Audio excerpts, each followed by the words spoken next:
All right, so today we're diving deep into Dave Pelzer's life lessons. Oh, yeah, Pelzer. That's right, the guy with that incredible story. Surviving abuse, yeah. Exactly. And now he's all about sharing those life lessons. And it's his background, that makes it so powerful. So true. He's not just talking the talk, he's walked the walk. Right. In this book, it's like a blend of advice, but also his own experiences. Yeah, so it's not just theoretical. So let's jump right in. This idea of taking ownership. Hmm. We all struggle with that sometimes, don't we? Oh, absolutely. Blaming everything else is easy. So what really stood out to you about that in the book? Okay, so there's this part, right, where Pelzer talks about getting his first job. After foster care, right. Yeah. He could have easily said, oh, I have no education, or my past screwed me over. It'd be understandable for sure. But he didn't. He took charge, presented himself well, and focused on the skills he did have. Because even tough experiences teach you stuff. Totally. And guess what? He got the job. Oh, wow, that's inspiring. It shows no matter what life throws at you, you still have choices. Not ignoring the bad stuff, but choosing how to react. Exactly. And he talks about our sphere of control. I like that. You can't control everything. Nope. But you control your reaction, how you see it, what you do next. Makes sense. So we've got this ownership thing, right? But how does he link that to learning from tough times? Because Pelzer doesn't pretend hardship is easy. He's honest about the pain. But he finds value in it. He does. It's like adversity makes you resilient. There's this story he had to do all these chores as a kid, Awful, I bet. but instead of giving up, he turned it into a challenge, mentally and physically. Like unintended training. Exactly. Yeah. Preparing him for later in life. We've all had those moments, right?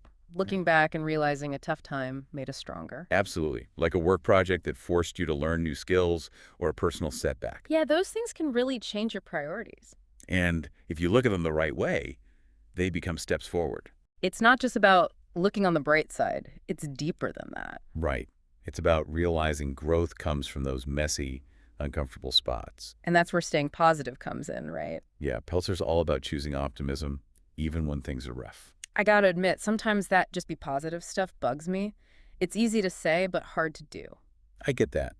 But Pelzer makes it more concrete. So what does he mean by choosing optimism? And how do we actually do it? He's not saying ignore the bad feelings. Yeah. It's more like realizing you have a choice in how you see things. Okay, so not denial, but a different focus. Yeah. He tells the story about being bullied in foster care. Heartbreaking. But instead of letting the bullies win, he focused on tiny acts of kindness, like a smile from someone, Finding those little positive. and using them to keep hope alive. So it's not about denying the negative. It's about actively choosing to see the positive, no matter how small. Exactly. It's like practicing strengthening a muscle. The more you do it, the better you get at finding hope in tough situations. So taking ownership, learning from hard times, and choosing optimism. It's like a recipe for resilience, huh? Absolutely. It's about action, even when it's hard, and finding ways to learn and grow through it all. This is fascinating. One thing that really struck me was how Peltzer emphasizes being around the right people. Oh yeah, that's huge for him. It's more than just a support system, isn't it? It's deeper. Totally. He believes the people around you affect your well-being, your ability to succeed. Which makes sense considering what he went through. Right. Isolation, neglect. He knows how important connection is. So what does he say about finding those right people? He calls it choosing your personal board of directors. People who encourage you, challenge you, and help you grow. Like a team for your life. Yeah. And he even says these relationships can be more valuable than material things. Wow. So it's not just about quantity, but quality. Exactly. He's all about cultivating relationships that are good for both people. Where you give and receive, support each other. Right. And you got to be picky about who's in your inner circle. Because some people bring you down, others lift you up. And he talks about being a good friend yourself, being there for others, encouraging them. Because strong relationships go both ways. And he even brings up kindness and compassion as key ingredients. Treating others well, understanding their struggles. It's all connected, you see. It's not just about being tough. It's about building a life that's both strong, caring. We've only just scratched the surface here, haven't we? There's so much more to unpack. Oh yeah, there's a lot more to come. Join us for part 2 as we keep diving into Dave Pelzer's life lessons. You won't want to miss it. Welcome back. diving deeper into Dave Pelzer's life lessons Yeah, last time we were talking about how Pelzer takes ownership and uses those tough to times. become stronger, Absolutely. And he doesn't just talk about positivity, he actually lived it. which is what makes his advice so powerful, It right? totally. But, a lot of people struggle to stay positive, especially when things go wrong. It's so easy to get discouraged. Yeah, you hear think positive all the time, but what does that even mean in real life? Well, Pelzer gives us some tools, like visualization is a big one. Visualization, like imagining things. Yeah, but it's more than just daydreaming. He used to imagine himself succeeding in tough situations. Like a mental rehearsal. Kinda. So when he was learning to read, which was hard for him, he'd picture himself reading easily, like soaking up knowledge. Training your mind to see what's possible, even when it seems impossible. Exactly. It's like creating a plan for success, but in your mind? And he doesn't just see it, right? He talks about engaging all your senses. Yeah, feeling the emotions, hearing the sounds, experiencing the whole thing. Wow, that's intense. And the key is to do it consistently, make it a habit. So not just when you feel like it, but making time for it. Especially when things are hard, that's when it helps the most. Okay, that makes sense. So we're visualizing success, but then we need to set goals, right? Definitely. Sure. Peltzer's all about action. But I think people get overwhelmed when the goal seems huge-y. Yeah, it's like looking up at a mountain. How do you even start? Well, Peltzer gets that. He suggests breaking big goals down into smaller steps. Bite-sized pieces. He calls them micro goals and says it's important to celebrate those little wins along the way. Because otherwise it's easy to lose motivation. Totally. Like he wanted to write a book, right? A huge undertaking. Yeah, but instead of freaking out, he set a goal of 1 page a day. That sounds way more manageable. And he says those daily pages, those small wins, they kept him going. It builds momentum, right? Exactly. And the key is to recognize those wins, to celebrate them no matter how small. Like giving yourself a pat on the back for each step forward. And he's big on not comparing yourself to others. Oh, that's so important. Everyone's journey is different. We get so caught up in what everyone else is doing. It's distracting. Focus on your goals, celebrate your wins, It's your race. Run it at your own pace. and enjoy the journey, not just the finish line. Great advice. We talked before about surrounding yourself with good people. Yeah, your personal board directors. But what about the difficult relationships? The ones that drain you? We all have them. How does Pelzer deal with those? He calls them energy vampires, those people who bring negativity and drama. And he's pretty blunt about it. He says you got to set boundaries, even if it means distancing yourself. Which can be hard, especially with people you care about. It is. He tells a story about a friend he had to pull away from. Because their negativity was affecting him. Exactly. He realized he couldn't help others if he was constantly drained. It's like they say, put your own oxygen mask on first. And he talks about forgiveness, too.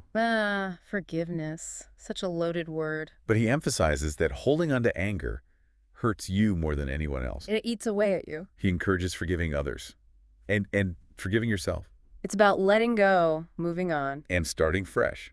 He suggests starting small, forgiving little things first Baby steps. and trying to understand the other person's side, even if you disagree with them. That's tough but important.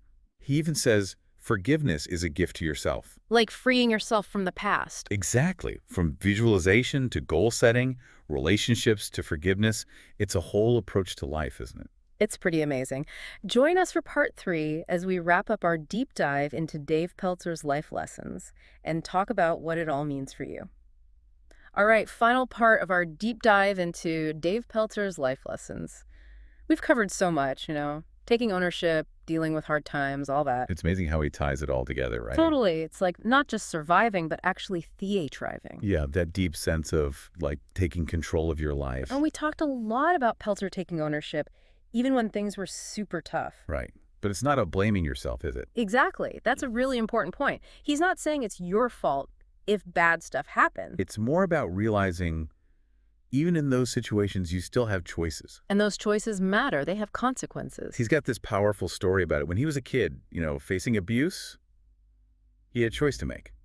Give up or keep fighting. Exactly. Let his environment crush him or find ways to resist. Even if it was just tiny things. He talks about sneaking books to read, hiding food so he wouldn't starve. Just little ways to hold on to himself. Yeah, those small acts of defiance, they helped him survive. And eventually thrive. It shows that no matter how bad things are, you still have some power. You can choose how you react, how you see things, what you do, And that connects back to learning from hardship, right? because Pelzer doesn't sugarcoat it. He's honest about how much his past hurt. But he also sees those experiences as chances to grow. It's like, what doesn't kill you? Makes you stronger, Hmm. right? He actually compares himself to coal turning into a diamond. Oh, wow. I like that. Under pressure, something beautiful emerges, And then there's the whole choosing optimism thing. which is so much more than just thinking happy thoughts. He makes it an action, a choice you make over and over. And he talks about reframing, right? Reframing. Yeah, like changing your perspective, Yeah. seeing challenges as opportunities, setbacks as lessons. So instead of why me, it's more like, what can I learn from this? Exactly. Or how can I use this to become stronger? It's like actively looking for the good, even when it's hidden. And finding those lessons, that wisdom, even in the tough stuff. And of course, he talks about having good people around you. Your support system, those who lift you up. And he's clear about setting boundaries with those who drain you, Because sometimes protecting yourself means stepping away. which can be hard but necessary. And then there's forgiveness. Man, that's a tough one. But so important, right? Letting go of that anger and resentment. He encourages forgiving others, but also forgiving yourself. Because holding on to those negative feelings, it just hurts you in the end. So we've explored a lot, haven't we? From taking ownership to resilience, optimism, relationships, forgiveness. It's really a roadmap for living a better life. In Pelzer's story, it shows us that no matter what you've been through, you can overcome it. You can find your own strength, build a life with purpose and meaning. And that's what it's all about, isn't it? I think so. So to everyone listening, thank you for joining us on this deep dive. Remember, you have the power to choose your response, to learn from your experiences, to create the life you want. Keep learning, keep growing, and keep striving to be your best self. That's what Pelzer would want. Absolutely. Until next time, take care.